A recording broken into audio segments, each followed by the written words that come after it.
নীলফামারী জেলার সৈয়দপুর বাংলাদেশের প্রাচীন শহরগুলোর মধ্যে একটি। এই শহরের প্রাচীন সৌন্দর্যের স্থাপত্য নিদর্শন হচ্ছে সৈয়দপুরের চিনি মসজিদ, যা অনেকের কাছে চীনা মসজিদ নামে বেশি পরিচিত। এটি নীলফামারী সদর থেকে ২০ কিলোমিটার দূরে এবং সৈয়দপুর উপজেলা সদর থেকে প্রায় ২ কিলোমিটার দূরে অবস্থিত। আজকের ভিডিওতে তুলে ধরব এই চিনি মসজিদ ভ্রমণ সম্পর্কে বিস্তারিত। আর সম্পূর্ণ ভ্রমণ জুড়ে আপনাদের সাথে আছি আমি আলিমুর রেজা। আসসালামু আলাইকুম। এই মুহূর্তে আমি আছি চিনির মসজিদ, সৈয়দপুর, নীলফামারী। এটা হলো ব্রিটিশ আমলের দুতলা সহ, আর ওটা পাকিস্তান আমলের যেটা বানাইছিল যারা, তেনারাও দুতলা সহ বানাইছে। আমাদের আমলের 2003 সালে যেটা বানানো হয়েছে এটা হলো আপনার দুতলা সহ।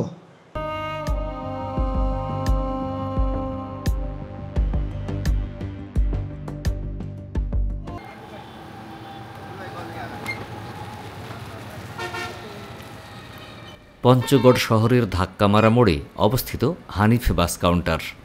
এখান থেকে বিকাল ৩টার সময় সরাসরি চট্টগ্রামের উদ্দেশ্যে একটি বাস ছেড়ে যায়।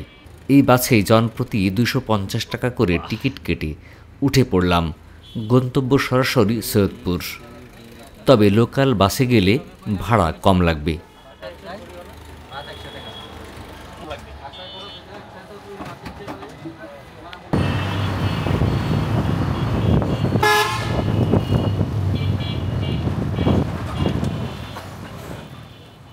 যথাসময়ে এবং দ্রুতগতিতে বাস চলতে শুরু করল।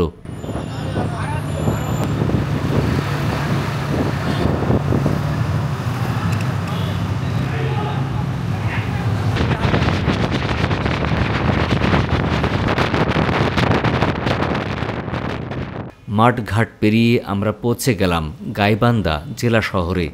এখানে 10 মিনিটের যাত্রাবিরতি শেষে আবারও যাত্রা শুরু হলো আমাদের।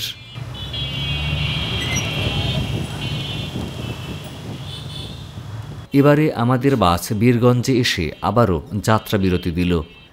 এখান থেকেও ওঠানামা শেষে আবারও শুরু হলো আমাদের যাত্রা।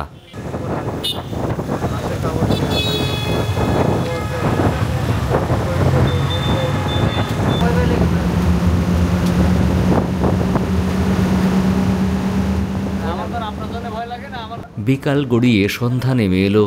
আমিও পৌঁছে গেলাম সৈয়দপুরে। চিনি মসজিদে যাবার সুবিধার্থে আমি নেমে গেলাম সৈয়দপুরের ওয়াবদা মোড়ে।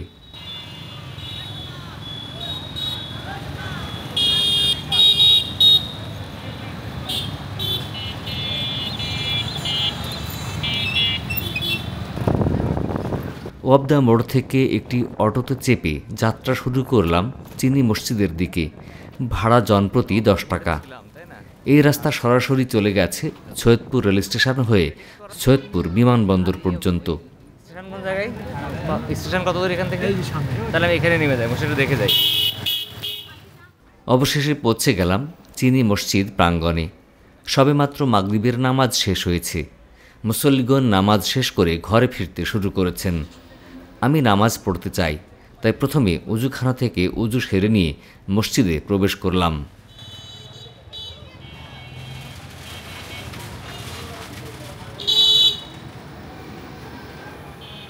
মসজিদটি নির্মাণ কাজ 1863 সালে হাজী বাকের আলী এবং হাজী মুকু নামের 2 স্থানীয় বাসিন্দা সন ও বাঁশ দিয়ে একটি ছোট্ট প্রার্থনা ঘর হিসেবে শুরু করেন। পরবর্তীতে এলাকাবাসীর সহায়তায় এটি টিনের কাঠামোতে রূপান্তরিত হয় এবং মধ্যবিংশ শতাব্দীতে এর সম্প্রসারণ ও সৌন্দর্যায়ন করা হয়।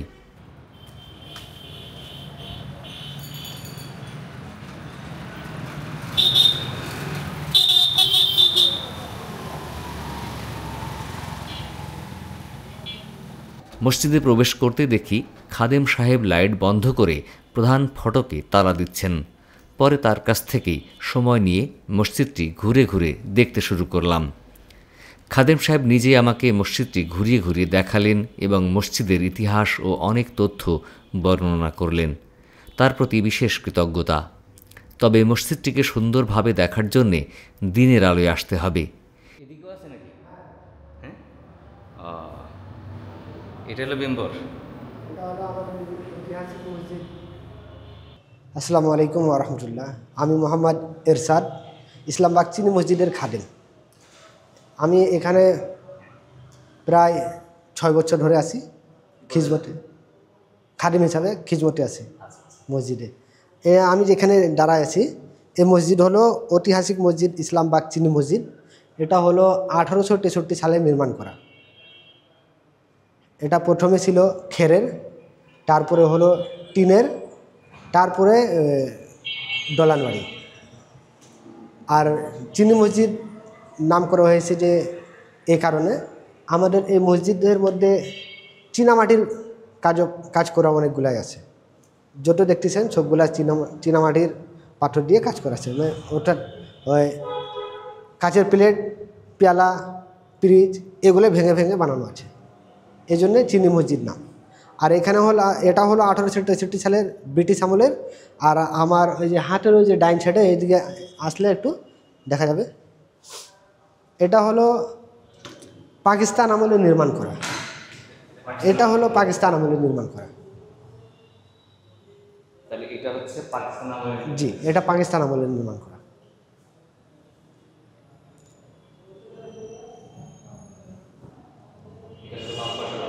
জি, এবং আমার যেটা ডান পাশে হলো ওই পাশে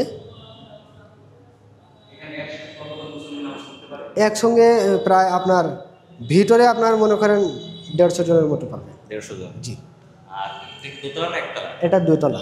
দোতলা। জি, ওই পাশ থেকে আমরা দোতলায় যাই। এটা আসেন এদিকে আসেন। এটা হলো আর এদিকে হলো পাকিস্তান আমলে, সরি বাংলাদেশ আমলের বানানো। দেশ স্বাধীন হওয়ার পরে এটা হলো 2003 সালে বানানো। জি, একই মডেল, একই সিস্টেমে বানানো আছে। পরবর্তীতে শঙ্খু নামের এক হিন্দু ব্যক্তি দৈনিক 10 আনা মজুরিতে মসজিদ নতুনভাবে নির্মাণ শুরু করেন। এলাকাবাসী স্বেচ্ছাশ্রমের মাধ্যমে তাকে সাহায্য করতে থাকেন। মসজিদের গাত্রে চীনামাটির থালার ভগ্নাংশ, কাচের ভগ্নাংশ বসিয়ে ইট ও সুরকি দিয়ে নির্মাণ কাজ করা হতে থাকে। এই পদ্ধতিকে বলা হয়ে থাকে চিনি করা বা চিনি দানার কাজ করা। এ থেকেই এই মসজিদের নাম চিনি মসজিদ বা চীনা মসজিদ। চীনামাটির থালার ভগ্নাংশ দিয়ে গোটা মসজিদ মোড়ানো বলে একে অনেকেই চীনা মসজিদও বলে থাকেন। জি, একটা সিঁড়ি আছে। সব সিঁড়িগুলো চীনামাটি। জি, সিঁড়িগুলো চীনামাটির, কিন্তু এই নিচের যেগুলো কাজ করা আছে এগুলো নতুন করা আছে তো। টাইলস দেওয়া। জি, টাইস করা আছে নতুন। হাওয়া সিঁড়ি। জি, এটা হলো আমাদের 1864 সালের। এটা 18 হ্যাঁ, এটা হলো 1864 সালের ব্রিটিশ আমলে। আর ওইটা সেমভাবে নিচে যেভাবে বললাম ওই পাকিস্তান আমলে। হ্যাঁ, লাইট আছে।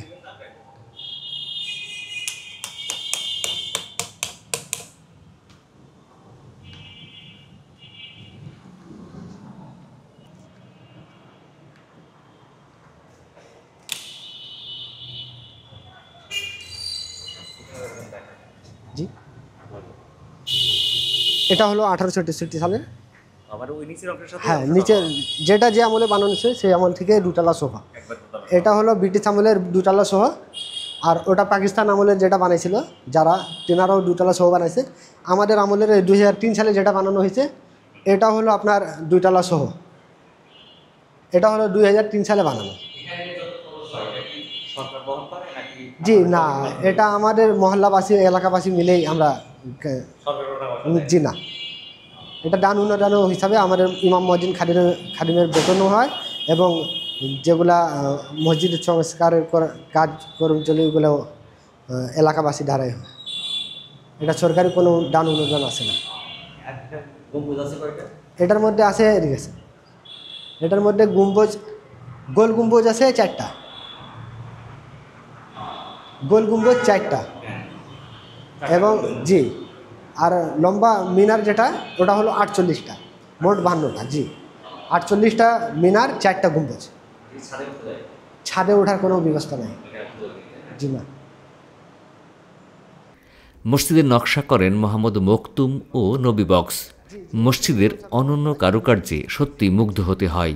ফুলদানি, ফুলের ঝাড়, গোলাপ ফুল, একটি বিনতে, একটি ফুল, চাঁদ তারা মসজিদের গাত্রে খচিত রয়েছে। এছাড়া মুগ্ধ হতে হয় তৎকালীন আরবীয় ক্যালেপ্ট্রা দেখে।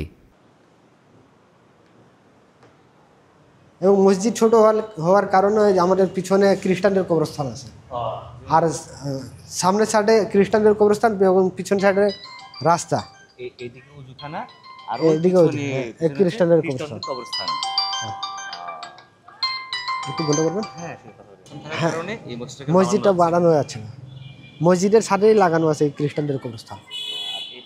এটা হলো আমাদের অজুখানা। পরিবর্তিত এই যে জায়গা ফাঁকা দেখতেছেন, এই জায়গাটা প্ল্যান আছে আর একটা মসজিদ বানানো। একই প্যাটার্নে? জি। আর এই পাশে তো রাস্তা? হ্যাঁ, এই পাশে রাস্তা, মানে পিছন সামনে দুই সাইডে আমাদের মসজিদটা ব্লক করা আছে, মানে সামনে বাড়ার বাকি পিছনে বাড়ার কোনো স্কোপ নাই। আরেকটা বিষয়, এখানে ধরেন শুক্রবারে যখন জুম্মার নামাজ হয় তখন কি মানে মুসল্লিদের সংকলন হয় ধরে নাকি? না, মুসল্লিদের জন্য আলাদা ব্যবস্থা করতে হয়। আবার ওই যে রাস্তার মধ্যে আমরা জায়নামাজ বিছাই দিই, এবং ওই যে ফাঁকা জায়গাটা অজুখানার সাইডে দেখছেন, ওই জায়গার মধ্যে আমরা জায়নামাজ বিছাই দিই। রাস্তার উপরে নামাজ? জি না, রাস্তা কিছুক্ষণের জন্য বন্ধ থাকে নামাজের টাইমে। আর এখানে তো দেশ বিদেশের বিভিন্ন প্রান্তের দর্শনার্থীরা, মুসল্লিরা। জি জি জি জি, এটা মনে করেন আপনার সারাদিনে কোনো না কোনো লোক আসতেই থাকে এখানে দেখার জন্য। ঐতিহাসিক মসজিদ। কেমন লাগে এটা? চিনি মসজিদ এটা আলহামদুলিল্লাহ, যিনারা আছে তিনারা বলে আলহামদুলিল্লাহ খুব সুন্দর মসজিদ। এখানে কোনো রঙের কোনো কাজ নেই, শুধু সেলিং ছাড়া। সেলিংয়ের মধ্যে রং আছে, বাদ বাকি সাইডে কোনো রং নেই।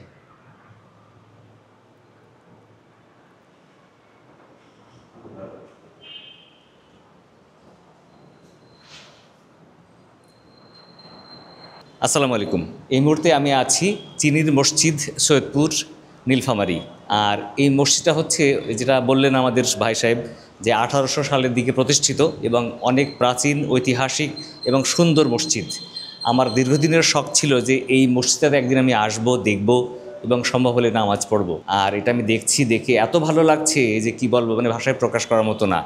যদিও ভাই সাহেব বললেন যে এখানে আসলে সংকলন হয়নি জায়গার, পিছনে একটা খ্রিস্টানদের কবরস্থান আছে, সামনে সড়ক, প্রধান সড়ক, ফলে এটাকে আর এক্সটেনশন করা যাচ্ছে না। তো আরও একটি জায়গা আছে উজুখানার পাশে, ওখানেও তারা সংস্কার করে বড় করবেন, তো ফলে মুসল্লিদের জায়গার সংকলন হবে। আদারওয়াইজ কিন্তু হয়তো প্রতি ওয়াক্তে নামাজে জায়গার সংকলন হলেও জুম্মার দিনে মসজিদে মুসল্লিদের সংকলন হয় না।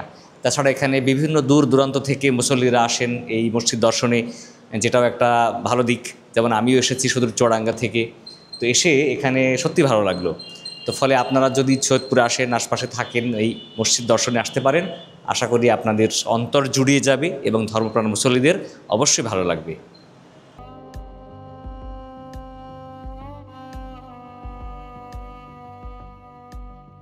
এই মসজিদ তৈরিতে প্রচুর মার্বেল পাথর ব্যবহার করা হয়েছে, যা অত্যন্ত নয়নাভিরাম। এ মসজিদে আছে 32টি মিনার ও 5টি গম্বুজ। মসজিদের ভিতরে ও বাইরে পুরো অংশ সাজানো 25 মেট্রিক টন চীনামাটির ছোট্ট ছোট টুকরো, প্লেট ও রঙিন কাচের ভগ্নাংশ দিয়ে। সূর্যের আলোতে এই টুকরোগুলো ঝিকমিক করে, যে কারণে এটি চিনি মসজিদ বা চীনা মসজিদ নামে অভিহিত।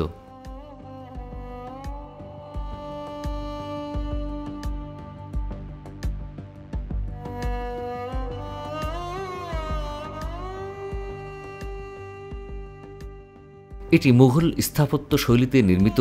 এতে 243টি ক্রস মার্বেল ব্যবহার করা হয়েছে। মসজিদে একসঙ্গে প্রায় 5 শতাধিক লোক নামাজ আদায় করতে পারেন। এখানে দর্শনার্থীদের জন্য শৌচাগার এবং হুইল চেয়ার ব্যবহারকারীদের জন্য পার্কিং লটের সুবিধা রয়েছে।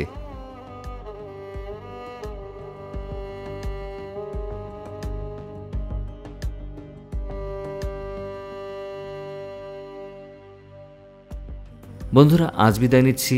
দেখা হবে পরবর্তীতে অন্য কোনো ভ্রমণ গল্প নিয়ে। ততদিন ভালো থাকবেন। আমাদের ভিডিও ভালো লাগলে শেয়ার করে অন্যকে দেখার সুযোগ করে দিবেন। আল্লাহ হাফেজ। আসসালামু আলাইকুম।